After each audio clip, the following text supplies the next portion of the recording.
Good morning students. आज हम लोग पढ़ेंगे क्लास 4 का moral science.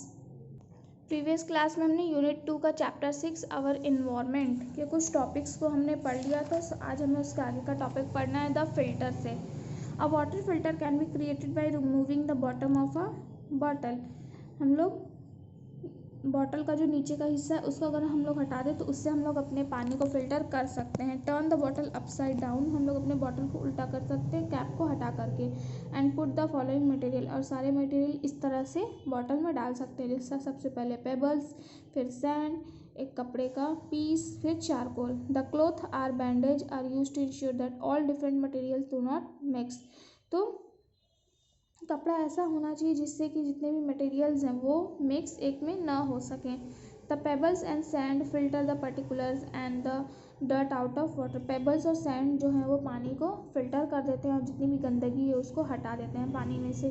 The charcoal gets a big portion of the chemical out of the water. और जो चारकोल होता है उससे क्या होता है, पानी में जितने भी केमिकल है वो हट जाते हैं, but it won't get it all out, लेकिन पूरे नहीं हट पाते हैं।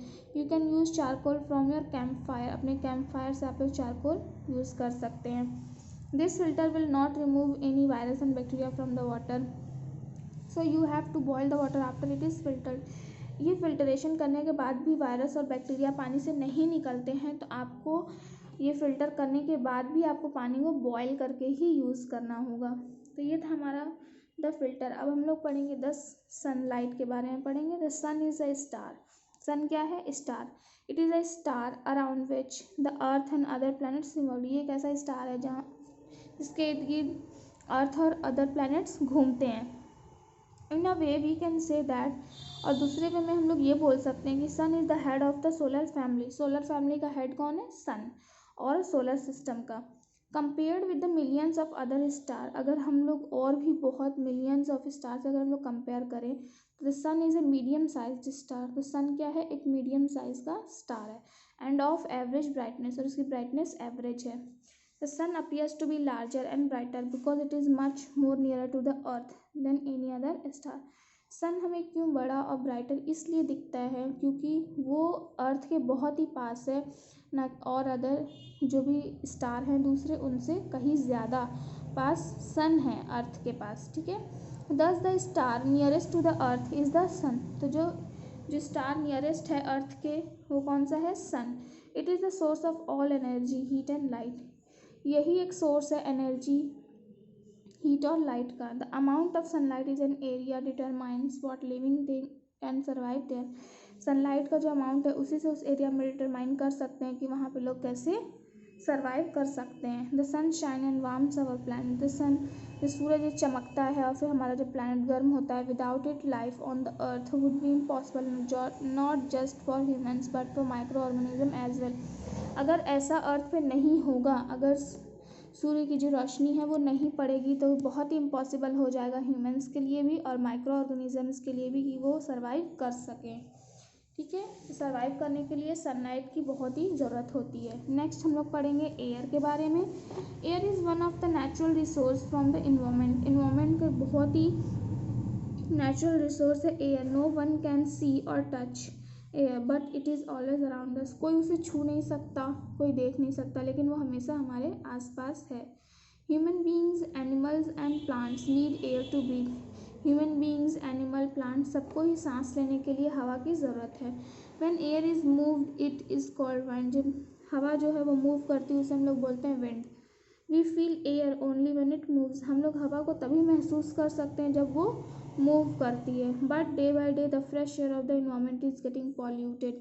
लेकिन डे बाई डे क्या हो रहा है, इन्वायरमेंट से जो हमारी फ्रेश एयर है वो पॉल्यूटेड हो रहा है, प्रदूषित हो रहा है, because of mixing of particulates, biological molecules और other harmful materials. Harmful materials की वजह से, बायोलॉजिकल मॉलिक्यूल्स की वजह से जो हमारा एयर है वो दिन पर दिन प्रदूषित होता जा रहा है। Such polluted air is causing health problems, disease and death. और यही जो प्रदूषित हवा है उससे क्या होता है, बहुत सारी हेल्थ प्रॉब्लम्स, बीमारियां, और इससे बहुत लोग मर भी जाते हैं।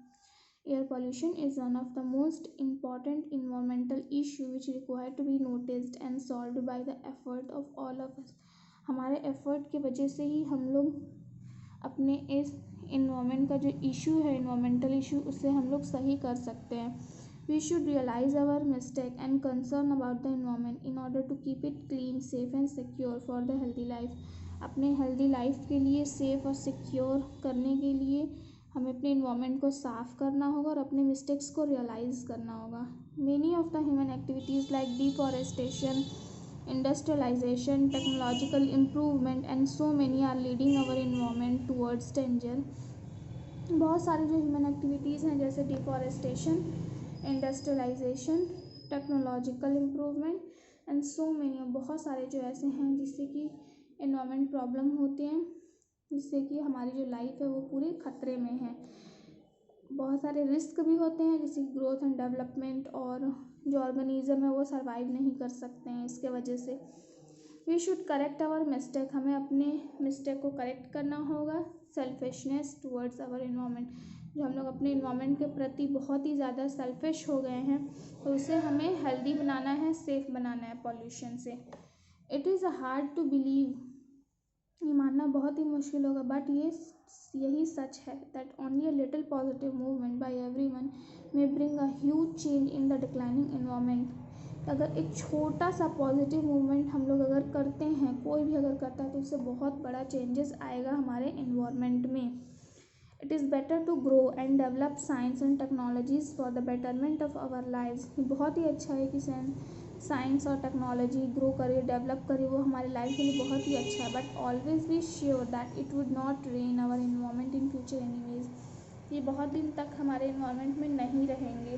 We should be sure that new technologies would never disturb the ecological balance. हमें ये मानना होगा कि जो न्यू टेक्नोलॉजीज़ हैं वो हमारे इकोलॉजिकल बैलेंस को डिस्टर्ब नहीं करते हैं। आज हमने यहाँ तक पढ़ लिया है, आप लोग भी इसे अच्छे तरह से पढ़ेंगे और नेक्स्ट क्लास में हम लोग इसके आगे का टॉपिक पढ़ेंगे।